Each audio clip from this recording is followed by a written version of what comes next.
So here's my thoughts on that. Businesses, their job, their whole reason for being in America, at least, is to create shareholder value.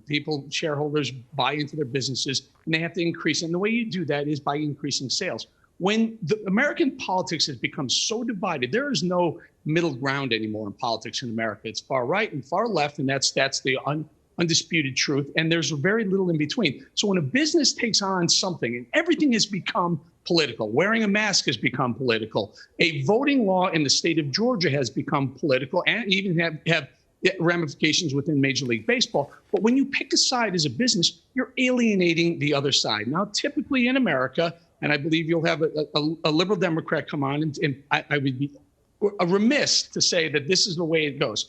Typically in America, liberals have always used the boycott as a tool, a gun, so to speak, pointing at corporate CEOs' heads, saying either you listen to us and do things our way, or we'll boycott your product.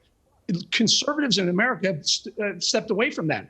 I believe the time has come now. The pendulum has swung so far into this woke culture, cancel culture, liberal Democrat world that conservatives now need to step up and say, we're 50% of this country. If we do what you've done, these corporate CEOs who are listening, catering to only one side, will have to step up and listen to it, or lose half their sales. Let me hear from Aisha Moody-Mills then. Do you think businesses are tying themselves in knots when they respond to each and every cause that their consumers or their workers feel strongly about?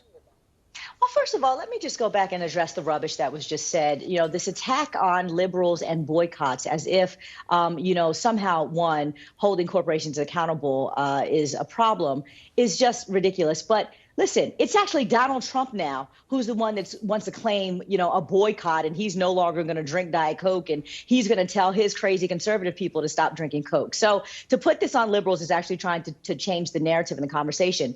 Here's the deal. The deal is that everybody, corporations included, should be on the side of democracy in the countries that they operate in, right? So what's happening right now is that an issue, voting, which is just fundamentally a right for everybody in this country. It has nothing to do with whether you're a liberal or a conservative or a Democrat or Republican or none of the above, right? Not with any party.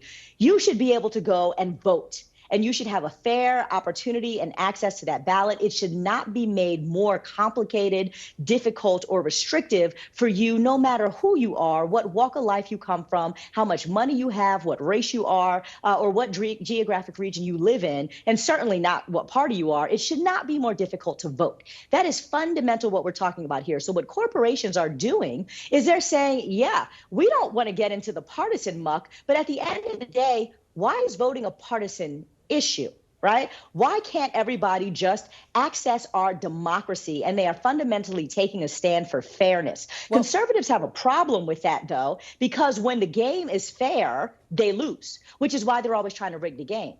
Let me ask you just that very first point, Eric. Are you going to be boycotting the companies that have... No, so here, can I just clear something up? Major League Baseball pulled the All-Star game from Atlanta. Atlanta's 50% African-American, and they did it on the heels of what Aisha has been fed from the Biden administration, that somehow this voting rule is bad for African-Americans in the state of Georgia. They pulled it from the state of Georgia and put it into Denver, Colorado with 9.7%. Okay, wait a second. Allow me to finish. 9.7% African-American representation in Denver. Here's what they did to the African... I'll bring you in 1 second, Aisha. Here's what they did to the African-American community, minority businesses in Atlanta, in Cobb County. They took $100 million of revenue. They took 8,000 booked hotel rooms and they moved them out of the state and put them in a state and a city with far less diversity than the state of Atlanta. And by the way, if Aisha wants to complain about this, take it up with Stacey Abrams, who's the voting advocate in Georgia, who said it was a mistake. Take it up with both senators who are both Democrats, one of them African-American, who said it was a mistake. So the point is, just to broaden this out, the point that Stacey Abrams was making is that actually businesses are hurting Atlanta more by moving stuff out and by the activism and the stance they're taking. Aisha, do you want to respond to that one? I do, because I think it's really rich for any Republican, especially a white man, to run around and claim that they care about the economic condition of Black communities and Black businesses when that's all a lie. Okay, there's nothing in their policies Just please let her finish. that they've done. The other thing is that I don't work for the Biden administration. Eric, I'm so sorry, we can't hear you. I'm going to let Aisha finish. I don't work for the Biden administration, never have, but what I am is a Black person in America. And everything that these voting laws stand for and what they look like are reminiscent to the Jim Crow policies that my family's lived under.